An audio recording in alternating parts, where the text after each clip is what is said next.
Ang nakaraan, Teofila Mendez. Dalagang nagmula sa isang mayamang pamilya. Maarte at mataas ang tingin sa sarili. Gayunpaman, naging matalik na kaibigan nito, si Alia Larazabal, isang babaeng galing sa malayong isla, ang Isla Soledad na siyang pagmamay-ari ng mga magulang ng dalaga. Sa syudad kung nasaan ang paaralang pribado sila nagkakilala. Si Fatima ay isang scholar at working student doon. Sa library siya nagtatrabaho bilang student librarian, assisting Mrs. Thomas, ang librarian nila sa school na yon. Mas masasabing may kayang pamilya ni Teofila kaysa kay Alia, kaya kahit na mababang grado at laging nagka-cutting classes, ay pinapasa to ng mga teacher at ng paaralan.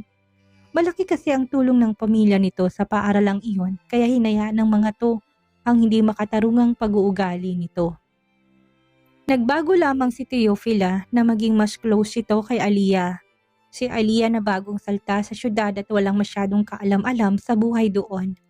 Pero dahil busilak ang puso nito ay napalambot nito si Teofila. Pumasok tayo, Teofila. Final exam natin sa susunod na linggo. Kung gusto mo, i-tutor kita para makapasa. Mabait pa sa mabait si Alia. Noong palagi ito sa library ay naging matalik siyang kaibigan ni Fatima. Hanggang sa maingganyo na rin si Teofila na pumunta ng library at ang pagkakaibigan nilang tatlo'y nabuo. Marami silang mga pinagdaanan. Lalo na sa heartbreaks ni Teofila na hindi maiwasan ng pakikipagnobyo. Sila ang tila shock absorber kapag nasasaktan ito. Walang hiyang lalaki na yon. Ginamit lang niya ako para makuha ang gusto. Isang araw ay nagmamaktol na bulalas ni Teofila sa kanila. Kwento nito ay nakipag-break ang nobyo nitong varsity player. Ayon dito, nahuli niya ito na may kachat na babae. At imbis na humingi ng kapatawaran at isang chance ay ito pa raw ang naghamon ng ihiwalayan. Akala mo naman siya lang ang lalaki sa mundo. Hindi ako maghahabol ng isang gaya niya. No way! Nagkatinginan sila Fatima at Alia. Alam nilang dalawang totoo kung bakit nakipag-break ang nobyo ni Teofila dito. Hindi ba natin sasabihin ng totoo, Alia? Ngumiti si Alia, ngiting napipilitan dahil sa sarili. Alam niyang dapat ay hindi siya maglihim sa kaibigan. Pero anong sasabihin niya? Masasaktan lamang lalo si Teofila. Alam nilang lahat na kunwari lang na hindi ito nasaktan pero ang totoo, minahal talaga nitong varsity player na yon. Yun kasi ang pinakamatagal na naging relasyon ni Teofila. Inabot niya ng halos 6 na buwan. Dati kasi kung makapagpalit ito ng nobyo ay para lang nagpapalit ng damit araw-araw. Wala ka namang kasalanan, Alia. Si Billy ang may kasalanan dahil siyang nagparamdam sa'yo. He tried to pursue you kahit na girlfriend niya si Teofila. Buti nga't nagawan mo ng paraan para hindi niya masirang pagkakaibigan niyo ni Teofila. Eka ni Fatima, nasa library sila at wala si Teofila. Hindi pumasok sa araw na yon. Muling napabuga ng hangin si Alia.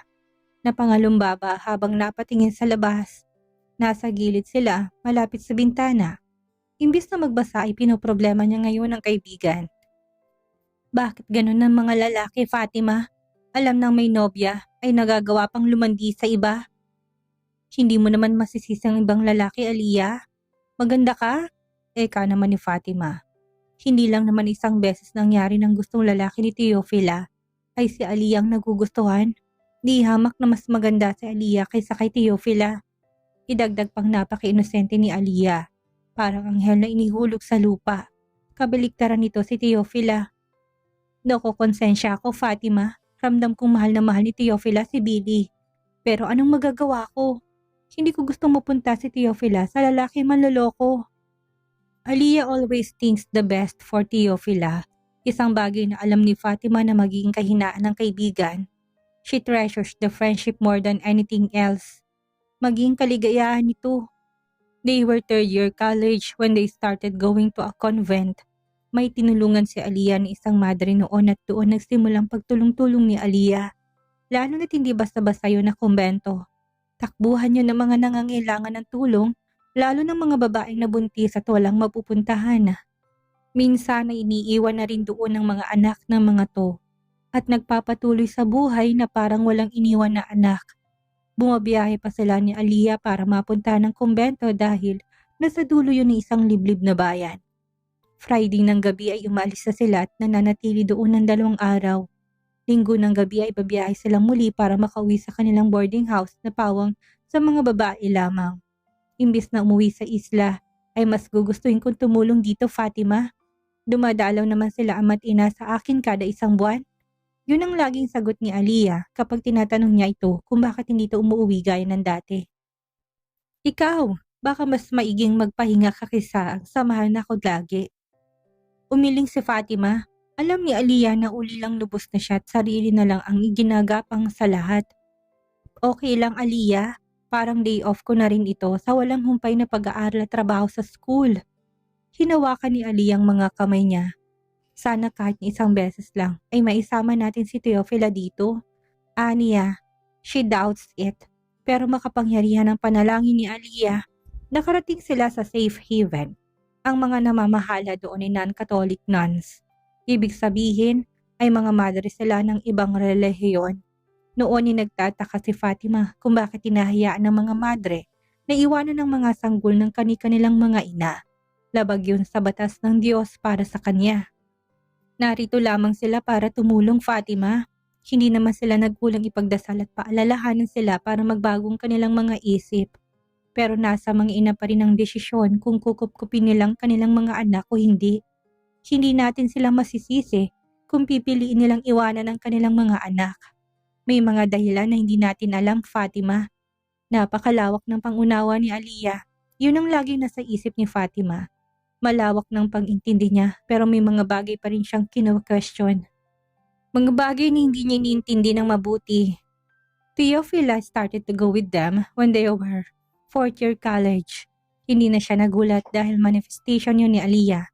At nung nagsimulang sumama si Teofila ay bumuhos din ang tulong nito doon. Noong makagraduate sila ay nagkanya-kanya na sila ng mga tinahak na landas. Pero iisa lang ang naging puntahan nila at naging takbuhan para magkita-kita. At yun ang kumbento. Ilang taon pang lumipas. Naging maingay ang pangalan ni Teofila nung malink ito sa isang politikong may asawa. Gaya pa rin ng dati si Teofila. Mapaglaro, hindi seryoso sa buhay. Akala nila'y magbabago to dahil sa pagtulong-tulong sa kumbento. Pero may mga personalidad talaga na mahirap baguhin. May mga ugaling mahirap mawala. Buntis ako, Aliyah, Fatima. Isang araw ay amin sa kanila ni Teofila. Buntis ito at hindi pwedeng malaman ng ama nito. Itatakwil siya at lalong malulubog sa kahihiyan. Hindi lang ang sarili nito kundi maging ang kanyang pamilya. Iisa lang ang naging desisyon nilang tatlo. Itago ang pagbubuntis ni Teofila. Labagman sa kalooban nila ay iniwan nila doon ang sanggol na walang parang bula si Teofila pagkatapos noon. Walang nakakaalam kung saan ito naroroon. Hindi naman kinaya ng konsensya ni Fatima ang pag-iwan sa sanggol. Bumalik siya sa kumbento at pumasok bilang madre. Si Aliyah ay naging madalang ang pagbisita hanggang sa tuluyang hindi nagparamdam. Inalagaan ni Fatima ang batang iniwan ni Teofila kasabay ng pagdating ng isa pang sanggol. Pinangalanan niyang mga to na Kenneth at Enric. Kumunit ang noo ni Benedicto. Kenneth at Enric, kabadong napatanong siya. Tumango si Sister Fatima. Mabuti silang mga bata, lumaking parang magkapatid ang turingan. Ngunit dumating si Teofila at kinuha niya ang kanyang anak. Mas lalong kinagulat ni Benedicto yon. Nanginginig ang boses niyang napatanong. And who is it? Naputol ang pagtatanong ni Benedicto nang biglang may kumatok. Para nagmamadali kaya napilitan si Sister Fatima na buksan yon. Sister, narito na po si Governor Santiago. Sige, pupuntahan ko na. Eka ni Sister Fatima bago muling bumaling kay Benedicto. Pasensya na, Benedicto. Naintindihan ni Benedicto yon. I understand, Sister. I came here unannounced. Babalik ako para muling makausap ka. I still have questions to ask. Ngumiti ang madre at tumango. Naintindihan na may hindi pa nalinaw. Bago tutuluyang umalis ay may sinabi to. Aliyah fell in love with Luis Padilla. Pero hindi niya alam na asawa pala siya ni Teofila. Mapaglaro ang tadhana, hindi ba, Benedicto? Hindi ko alam kung bakit pero mukhang maging kayo nakatali sa tadhanang yun. Aniya. Malungkot na nakatitig bago tuluyang tumalikod at iniwanan na siya. Nanuyo ang lalamunan ni Benedicto. Napalunok siya. Nanatiling nakaupo sa opisina ni Sister Fatima kahit na wala na ito doon. Benedicto, nagising siya sa malalim na pag-iisip ng kumatok at pumasok doon si Clarence. "Are you okay?" Tanong nito noong makitang tila may gumugulo sa kanya. Tumango siya ngunit hindi naalis sa kanyang mukha ang pag-aalala. "Clarence, I want you to dig on Enrique Padilla and Kenneth Punteverde." Tumango ito. Pero ang mga matay may pagtatanong. Hindi alam ni Benedicto kung anong hilatsa ng kanyang mukha ngayon. Pero naroon ang kaba sa kanyang sistema at ang alalahaning pilit niyang binabaliwala. Kung may ugnayan nga si Kenneth at Enrique, hindi kaya. Ipinilig niya ang kanyang ulo. Imposible, pero pwedeng mangyari. Sigaw ng isip niya. Maging ang puso niyang mabilis na kumakabog ay hindi niya mapigilan. May isinisigaw ito pero sa kanya, napaka-imposible talagang mangyari. Paanong? Umalis sila sa kumbento na hindi na nakapagpaalam ng maayos kay Sister Fatima. Naging busy na rin kasi ito at hindi na nila nahintay pa. Habang papaalis sila ay nakatanong naman ng isang bulto ng tao sa kanila mula sa isang silid. Yakap ang sarili. Unti-unti nang natutuklasan ng mga sekreto. Anumang oras ay mabubuksan ng misteryo ng mga pagkatao, ng mga taong nagkasabit-sabit sa taling nagdudugtong sa lahat. Walang kinalaman si Benedicto Argente sa tali na yun na nakaraan. Pero simula nung naging asawa nito si Angelina, ay nagsimula itong maugnay sa lahat. "Saan mo gustong pumunta, Benedicto?" Tanong ni Clarence nang bumabiyahe na sila pabalik ng Maynila. "Iwala na muna natin ang mga taong nakabuntot sa atin, Clarence." Sagot niya. Gusto niyang puntahan si Maki pero may mga nakasunod sa kanila. Sinabi kasi ng doktora nito na may malaking improvements ng bata at maaari na nitong ikwentong nalalaman. Napapikit siya. Mahabang biyahe ang gagawin nila kaya sinubukan niya na munang umidlip pero hindi siya makatulog. May bumabagabag sa kanya. "Clarence, paano kung..." Hindi niya matapos ang tanong, napalunok siya. "Ano yun, Benedicto?" Napakuyom siya, pinilig ang ulo. "Never mind, wala ito." Muli siyang pumikit. Sa balintataw niya ay pilit niyang sinisiksik doon ang mukha ni Angelina. The way he remembers her. Pero muli siyang napamulat ng mga alaala ni Rosenda sa terasa sa bahay nito. Sa islang bigla niyang nakita. Shit! Halos mapamura siya dahil doon. Ang kaba sa dibdib niya ay mas mabilis at mas malakas. Nagtatakang sinulyapan siya ni Clarence. Kanina pa nito napapansin ang kakaibang kilos ni Benedicto. "Clarence, just go straight home. I need to check something." "Ania." "Sa ang bahay, Benedicto." Gumalaw ang panga niya. He should be going home to the mansion. Medyo nakakaligtaan niya ng anak sa mga pinagagawa niya. Alam niyang kahit na sinasabi nitong naintindihan siya, ay may mga katanungan ito sa isip. Matalino si Benedina, kaya alam niya na may tampo ito. May gustong tanungin, napabuntong hininga siya. He needs to stay away for a while. Kailangan niyang siguraduhin ang kaligtasan ng mga to. Kinausap na niya sila Nana at Sofia. Ipinaliwanag niyang lahat sa mga ito. Kaya kinakailangan ng mga itong umalis sa bansa. Isasama ng mga to ang anak niya. Bago pa malaman ni Kenneth na hawak niya sila Maki at Rosenda. "Are the tickets ready?" "Oo, Benedicto. Naibigay ko na rin kila Nana. Bukas ng gabi ang alis nila." "Then let's go straight to the mansion, Clarence. I need to see my daughter before they go." Sa mahabang biyahe nila ay malaking agam-agam pa rin ang kumakain sa kanya. Agam-agam na alam niyang hindi mawawala hanggang hindi niya nalalaman ang mga kasagutan. Hanggang hindi niya napapatunayan ang katotohanang pilit nagsusumiksik sa kanyang isipan. "Daddy!" Masayang sumalubong sa kanya si Benedina. Si Clarence ay nanatiling nasa labas sa loob ng sasakyan at hindi pumasok. Napatingin siya kay Sofia nang tila may hinahanap ito. He is outside. Kanyang alam na kung anong nilalaman ng kilos ng kapatid. "Maybe you need to talk to him before you go. Ania, hindi basta-basta ang problema, Sofia." Buntag pa niya dito. Alam nilang dalawa na hindi lang ang buhay niya ang nanganganib kundi maging si Clarence na laging nasa tabi niya. Kinagat ng kapatid ang ibabang labi, tila maiiyak. "Hindi ko alam ang sasabihin ko." Nito. Parang nalilito naman na nagpalipat-lipat ang tingin ng mga mata ng anak sa kanila ni Sofia. Karga niya na ito't nakayakap ito ng mahigpit. I miss you, Daddy. Ani ang dahilan upang mapangiti siya. Pero may kung anong bigat sa puso niya. I miss you too, baby. Are you ready? Tanong niya dito. Tumango ito.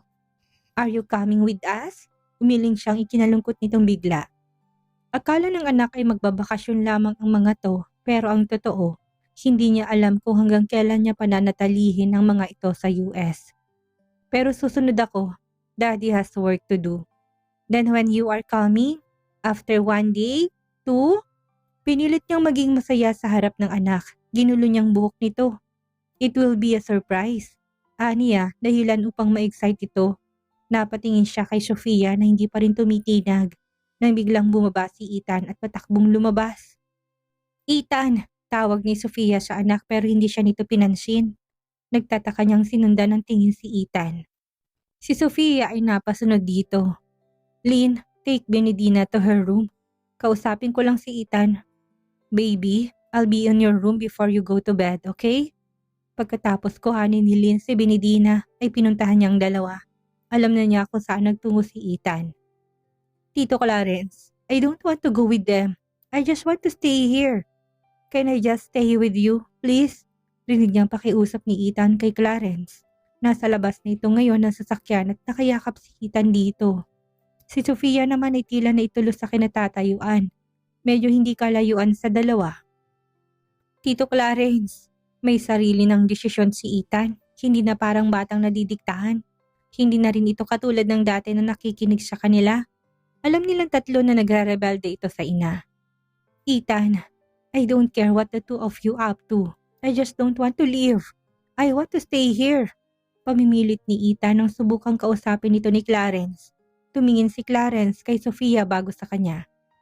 Get in the car, Ethan. Clarence, take him. Dito muna ako. Pareho nagulat si Sofia at Clarence sa desisyon niya. Lumingon si Sofia sa kanya. Nakikiusap ang mga mata at umiling. It's your son that wants to be with him, not me, Sofia. Let him. Pagkasabi nun ay tumalikod na siya. Ano man ang pagbabago sa sitwasyon ng dalawa ay mas iniisip pa rin niyang kapakanan ng kanyang pamangkin. Nagre-rebelde na ito't malaki ang tiwala niya kay Clarence na malilinawan itong isipan ni Ethan bago dumating ang pag-alis ng mga ito kinabukasan. Mabigat sa dibdib, parang pinipiga ang puso niya. May nakikita siyang babaeng umiiyak. Nadukduk to sa sulok ng silid. Humahagulhol. Ang iyak nito ay umi-echo sa loob. Ang pagtangis nito ay punong-puno ng paghihati. Dahil doon at para na rin siyang nasasaktan. Nararamdaman niyang sakit sa bawat panaghoy nito. Nilapitan ni Rosenda ang babae. Ayos ka lang, nagawa niyang itanong. Pero hindi sumagot ang kausap. Mas lalo lamang itong humagulhol. At bawat pagtangis nito ay tila siyang nasasaktan. Bawat hikbi nito'y tila siya sinasaksak. Gusto niyang aluin ng babae pero paano? Hindi niya ako kailanman mamahalin kapag dakay saad ng babae. Hindi niya ako mamahalin dahil may mahal na siyang iba. Ipinilit ko lang ang sarili ko sa kanya. Nang marinig yun ay tila mas bumigat ang nararamdaman ni Rosenda. Naupo rin siya sa sahig malapit kung nasaan ang babae.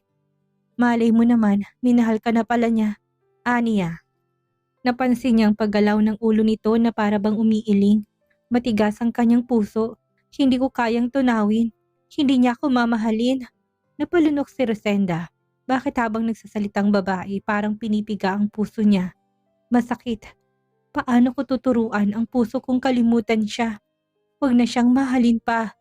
Muling nagsalitang babae. Nalungkot siya sa narinig na sinabi ng babae. Nakayuko pa rin ito kaya hindi niya makita kang mukha nito. Mapait siyang napangiti.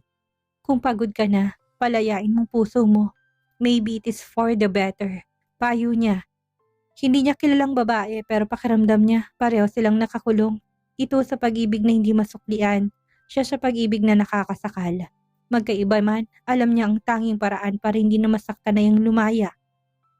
Paano? Unti-unting inangat ng babae ang kanyang ulo. Halos pigilan ni Rosenda ang paghinga nang humarap sa kanyang babae.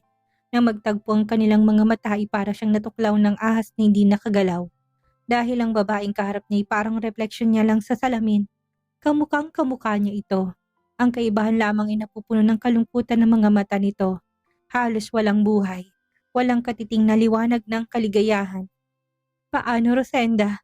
Paano ko kakalimutan ang pagmamahal ko sa kanya? Paano ko kakalimutan kung sa buong buhay ko siya lang ang minahal ko? Paano ko siya kakalimutan? Umiiyak na saad nito. Ang mga mata'y hilam ng masaganang luha. Mahal na mahal ko siya. Angelina! Sigaw niya, napasinghap at napabalikwas ng bangon si Rosenda. Tagaktak ng pawis ang kanyang noo nang sipati niya iyon. Ngunit hindi niya maintindihan ay lumuluha pa rin pala siya. Umiiyak na para siyang nasasaktan sa panaginip na yon. Tama. Panaginip. Panaginip na palagi na lang gumagambala sa kanyang pagtulog. Iginala niyang paningin sa kwartong kinaroroonan niya. Simula noong nandoon siya ay hindi na tumitigil ang paggambala sa kanya ng tila alaala. Dahil ba sa naroon siya kaya pinapakita sa kanya ni Angelina ang mga pasakit na naranasan nito doon? Sa piling ni Benedicto? Angelina, I felt you. I am hurting too. Aniya, kinakausap ang babaeng kamukhang kamukha niya. Inuupo pa niya ngayon ang kwartong ayon kay Benedicto ay nagsilbing kwarto ni Angelina noon. Sa bahay siya nito nakatira ngayon, doon siya nakatago. Niyakap niyang sarili. Ramdam niyang tila lamig na yumakap sa kanya. Tila naintindihan na niya ang panibugong ipinapakita ni Benedicto sa kanya noon. Ang pagsisisi na meron ito. Ang sinabi nitong kung sakaling makikitang muli at bibigyan ng pagkakataong makita muling asawa, ay mamahalin na nito ito ng tama. Dahil hindi pala talaga nito minahal si Angelina sa paraang deserve nito. Hindi nasuklian ang pagmamahal na inukol nito sa lalaki. Dahil hindi na siya makatulog ay bumaba na siya sa kusina. Sinubukan niyang wag masyadong gumamit ng ilaw para hindi masyadong halata sa labas na may tao doon kahit wala naman si Benedicto. Alam niyang hindi naman basta-basta makakapasok sino man sa bahay na yon dahil may guard sa labas bagong pamamahay ni Benedicto. Gusto niya lang na mag-ingat. Nagtimpla siya ng kape. Pagkatapos ay naupo sa isang upuan. Napakiramdam niya'y pamilyar sa kanya. Dahil siguro sa may nag-uugnay talaga sa kanila ni Angelina, isang oras na siyang nakaupo doon nang maisipan niyang pumunta sa sala. Doon ay pinakatitigan niya ng muli ang paintings na naroon. Ayaw niya sana dahil sa tuwing gagawin niya yon ay napupuno ng kalungkutan ng kanyang puso. Pero hindi niya magawang baliwalain iyon. Sa tuwin ay tila hinihila siya para pakatitigan yon. Hindi niya alam kung anong kwento ng dalawang painting, but it screams sadness and longing. Ramdam na ramdam niya yon. You wake up early. Nagulat siya na may magsalita. Mabilis na lumipad ang tingin niya sa pumasok. It was Benedicto. You went home late? Pahayag naman niya. Umalis sa pagkakatitig sa painting at tuluyan ang hinarap si Benedicto. Pagod itong ngumiti. I had to stop somewhere else. Ani ang tila pagod na pagod. Pinilit na ngumiti ni Rosenda. I'm sorry if I'm dragging you with my own problems. Umiling si Benedicto. Hindi niya man gustong mapatitig sa babae ay tila may magneto naman ito. Did you cry? Malumanay na tanong niya, halata kasi sa mga mata nitong pamumugto. Pinilit na ngumiti si Rosenda pero halata niyang lungkot sa mga mata nito. Don't worry too much, Rosenda. Everything will be alright. Gustong tumango o sumagot ni Rosenda pero hindi niya nagawa. Ang tanging nagawa niya ay tumitig pabalik kay Benedicto. Sa likod ng pinapakita niyang tapang dito, hindi niya maiwasang mapaisip. Ito ba talagang Benedicto na nanakit kay Angelina? Ang taong naging dahilan ng pagdurusa nito? Ito ba ang lalaking minahal ng babae, ngunit ang balik ay pighati lamang? Hindi niya lubos maisip na yun ang Benedicto noon. Parang gusto niyang mag-guilty dahil ang Benedicto na nasa harapan niya ngayon ay isang Benedicto na gagawin ng lahat para lamang sa kaligtasan niya. Kaligtasan ng babaeng kamukha ng asawa nito. Lalaking sinasabing mahal na mahal nitong asawang si Angelina. Wala nang Benedicto na ipinapakita ni Angelina sa mga panaginip niya. Nakikita mo sana ito ngayon, Angelina. Benedicto loves you. He already loves you. Piping kausap niya kay Angelina. Muli siyang napalingon sa painting. Magpahinga ka na, Benedicto. Nautal na saad niya kapag daka. Iniiwas ang tingin sa painting at binalik yun sa lalaki. I will. Ikaw din, Rosenda. Mabilis na pumanhik si Benedicto sa kanyang silid. Hindi niya alam kung makakatulog pa ba siya, gayong tila gising na gising ang kanyang sistema. Ilang araw nang nandoon sa pudar niya si Rosenda. At sa ilang araw na yun ay hirap na hirap siyang kunin ng tulog. May mga pagkakataong naiisip niya si Angelina at napagkakamalang si Rosenda to. Kanina nang pumasok siya at nakatalikod to, muntikan niya nang niyakap ang babae. Dahil hindi lang sa harapan na pagkakahawig ang mga to, maging kahit nakatalikod. Sa kwarto hinarap niyang litrato ng asawang nakuha niya sa lumang cellphone nito. I really miss you, Angelina. Aniya, pinilit na pumikit para makatulog. Please, visit me in my dreams.